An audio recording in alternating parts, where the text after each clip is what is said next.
Hello everyone and welcome to another video from the Demon Overlord. Today will be the first video in a multi-part little series of me unboxing my brick of Mythic Odysseys Theros booster brick, and we're going to start off with the first large creature from there.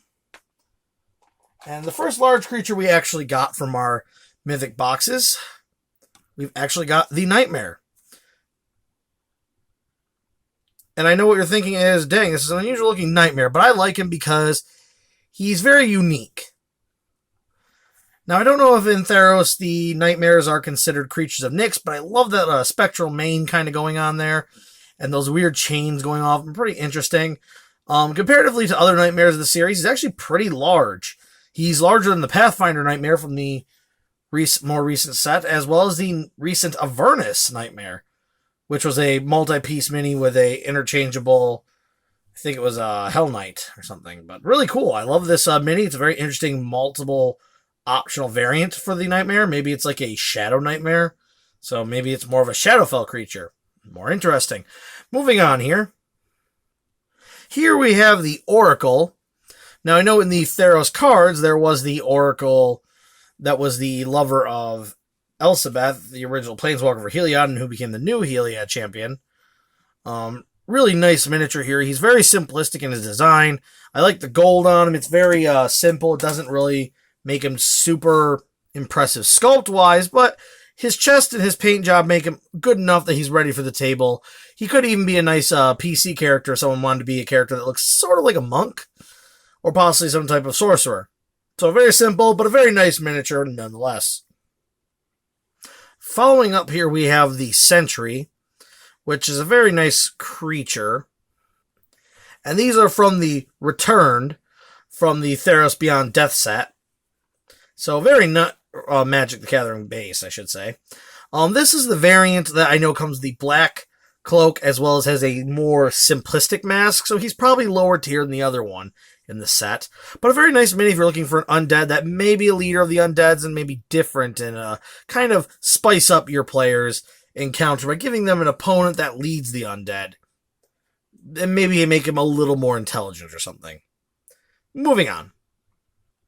And last up for our first box here, we actually have the two-headed Cerberus. Now, I know within Theros, just similar to Pathfinder as well, they've made a kind of different breeds of Cerberi, where the three-headed Cerberus is a large class, and the two-headed here is actually a medium class.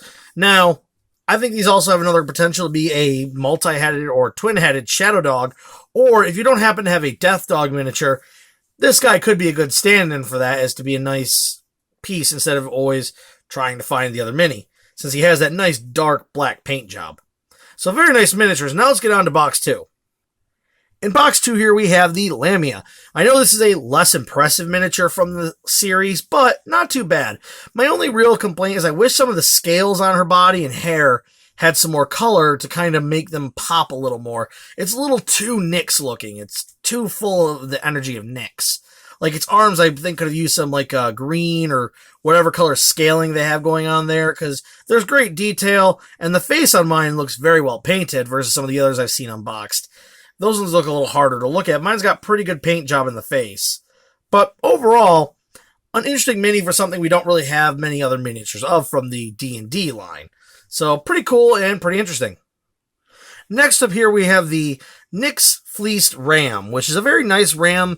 Supposedly in the game he'd be the one that you would kill to get a special golden fleece or something interesting along those lines from Greek mythology. Pretty nice animal. It could also be an easy stand-in for any other rams, which would be nice to throw at a party on a mountain, maybe knocking them off. So, pretty good miniature. Looks beautifully well painted. And moving on to the next of this 2-box set, or video.